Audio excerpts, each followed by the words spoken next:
Julius Dean was 135 years old, his metabolism absurdly warped by weekly fortune in serums and hormones. His primary hedge against aging was a yearly pilgrimage to Tokyo, where genetic surgeons reset the code of his DNA, a procedure unavailable in Chiba. Then he'd fly to Hong Kong and order the year's suits and shirts. Sexless and inhumanely patient, his primary gratification seemed to lie in the devotion to his stoic forms of tailor worship. Case had never seen him wear the same suit twice, although his wardrobe seemed to consist entirely of meticulous reconstructions of garments of the previous century. He affected prescription lenses framed in spidery gold, ground from the slabs of pink synthetic quartz, beveled like the mirrors in a Victorian dollhouse. His offices, located in a warehouse behind Nancy, part of them seemed to have been sparsely decorated years before, with a random collection of European furniture, as though Dean had once intended to use the place as his home. Neo-Aztec bookshelves gathered dust against one wall of the room where Case waited. A pair of bulbous Disney-styled tables lamps perched awkwardly on a low coffee table in scarlet lacquered steel. A dolly clock hung on the wall between the bookcases, its distorted face sagging to the bare concrete floor.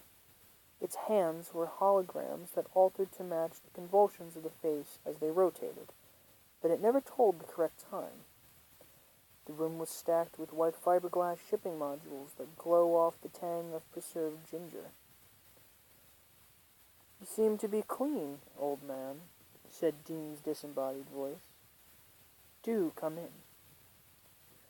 Magnetic bolts thudded out of position against the massive intimidation rosewood door to the left of the bookcases. Julius Dean Import-Export was lettered across the plastic and peeling self-adhesive capitals.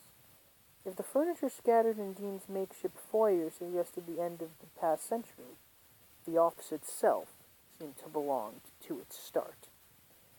Dean's seamless pink face regarded Case with a pool of light cast by an ancient brass lamp with a rectangular shade of dark green glass.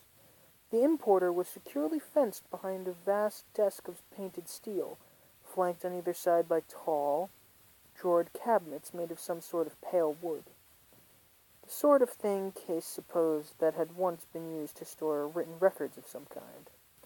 The desktop was littered with cassettes, scrolls of yellowed printout, and various parts of some clockwork-type writer, a machine Dean never seemed to get around to reassembling. "What brings you around, boyo?" offered Case a narrow bourbon wrapped in a blue and white checkered paper. "Try one. Ting-tang Tijay. The very best."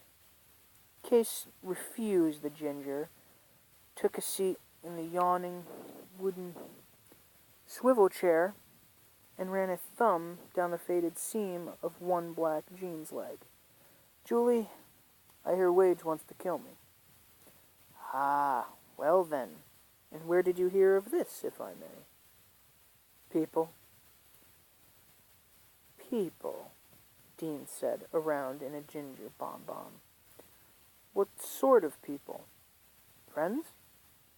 Case nodded. "Not always that easy to know who your friends are, is it?" "I do owe him a little money, Dean.